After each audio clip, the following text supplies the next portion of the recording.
सम्पूर्णमा नमस्कार। आजको भिडियोमा म हजुरहरूलाई अदुवा खेतीको बारेमा जानकारी दिनेछु। कृपया अन्तिमसम्म हेरेर सुनेर प्रतिक्रिया दिन नभुल्नुहोला। नेपालका सयौँ गाउँ बस्तीमध्ये भएको बाली जसले किसानको मन, माटो र आम्दानी सबैमा छुट्टै स्थान बनाएको छ, त्यो बाली हो अदुवा। अदुवा हाम्रो भान्साको स्वाद हो, गाउँको आर्थिक आधार हो र आजभोलि त धेरै किसानको भविष्य परिवर्तन गरिरहेको एक महत्त्वपूर्ण खेती पनि हो। नेपालको पहाडी तथा तराई क्षेत्र दुवैमा अदुवा खेतीलाई आजभोलि उत्कृष्ट आम्दानी स्रोतको रूपमा हेरिन्छ। विश्व बजारमा नेपाली अदुवाको माग बढ्दो छ र किसानहरूले नयाँ प्रविधि अपनाउँदै उत्पादन बढाइरहेका छन्। आजको भिडियोमा हामी अदुवा खेतीको सम्पूर्ण प्रविधि, सावधानी र नेपालकै अनुभवका आधारमा सिक्नेछौँ। अदुवा एक प्रमुख मसला बाली तथा नगदे बाली हो। यसको वैज्ञानिक नाम जिन्जिबर अफिसिनालिस हो र यो जिन्जिबेरेसी फ्यामिलीमा पर्दछ। यो एक बहुवर्षीय बाली भए तापनि यसको बोट प्रत्येक वर्ष उम्रने तथा मर्ने गर्दछ, तर जमिनमुनिको राइजोम भने 2 वर्षसम्म पनि मर्दैन। अदुवाको राइजोम एक रूपान्तरित जमिनमुनिको हाँगा नै हो, जसलाई अङ्ग्रेजीमा झुटो हाँगा अथवा स्युडो स्टिम भनिन्छ। अब लागौँ अदुवा बालीको प्रयोग तथा परिकारहरू। ताजा अदुवा विशेष मसलाको रूपमा प्रयोग गरिन्छ भने सुठो चाहिँ विभिन्न औषधिहरू बनाउनको लागि प्रयोग गर्ने गरिन्छ। यसले पाचन प्रणालीमा खाना पचाउन सहयोग पुर्याउँछ। अदुवा खेती अन्तर्गत आज हामी जमिनको छनोट, हावापानी, बिउको छनोट, मलखादको प्रयोग, लगाउने दुरी, सिँचाइ आदि विषयमा तपाईँहरूलाई जानकारी गराउनेछौँ। अब लागौँ अदुवालाई चाहिने हावापानीतर्फ। अदुवा गर्मी, न्यानो मौसम मन पराउने बाली हो। 15 देखि 30 डिग्री सेल्सियस तापक्रम र राम्रो निकास भएको दोमट माटो सबैभन्दा उपयुक्त मानिन्छ। नेपालका मध्य पहाडी क्षेत्र स्याङ्जा, पाल्पा, सल्यान, इलाम, धरान, दाङ जस्ता ठाउँ अदुवा उत्पादनको लागि धेरै नै राम्रो मानिन्छन्।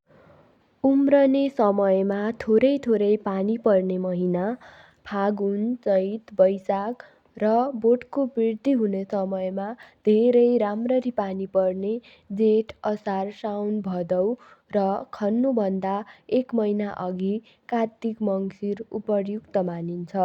तुषारो धेरै भएको क्षेत्रमा अदुवा खेती गर्न सकिँदैन। अब लागौँ माटो र मलखादतर्फ। अदुवा माटोमुनि फल्ने भएकोले रोप्नु अघि 3-4 पटक राम्रोसँग जोतेर माटो भुरभुराउँदो बनाउनु पर्दछ। मलिलो प्राङ्गारिक पदार्थ बढी भएको माटो साथै 3 देखि 7 pH मान अति उत्तम मानिन्छ। मलखाद एक रोपनी क्षेत्रफलमा 12 केजी नाइट्रोजन, 9 केजी फस्फरस र 7 केजी पोटास अदुवा खेती गर्दा चाहिन्छ। अदुवा बालीमा धेरै मात्रामा कम्पोस्ट वा गोठे मल हाल्नाले बिरुवाहरूले सहजै पचाउन सक्ने हुनाले 3000 देखि 4000 केजी प्रति रोपनीका दरले प्रयोग गर्ने गरिन्छ। अब लागौँ अदुवा रोप्ने समय र तरिकातर्फ।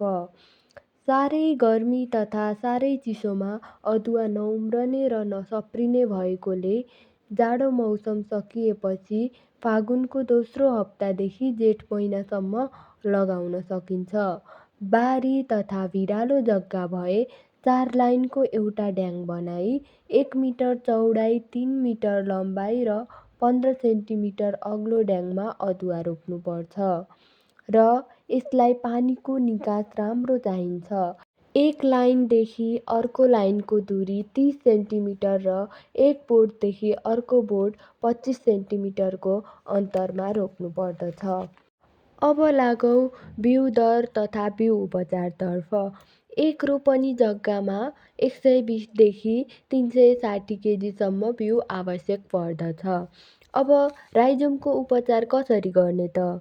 अदुवालाई 51 डिग्री सेल्सियसमा 10 मिनेटसम्म तातो पानीमा राखी उपचार गर्नुपर्दछ र फङ्गिसाइडहरू जस्तै ब्याबिस्टिन, डाइथेनियम 4-5 को धुलो पानीमा मिसाएर र उक्त झोलमा रोप्नलाई तयार पारिएका अदुवाका राइजोमहरू 30 मिनेटसम्म भिजाउनु पर्दछ।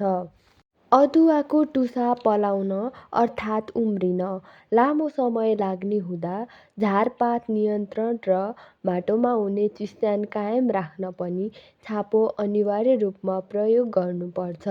अदुवा रोप्ने बित्तिकै 8 देखि 10 सेन्टिमिटर बाक्लो छापो लगाउनु पर्दछ।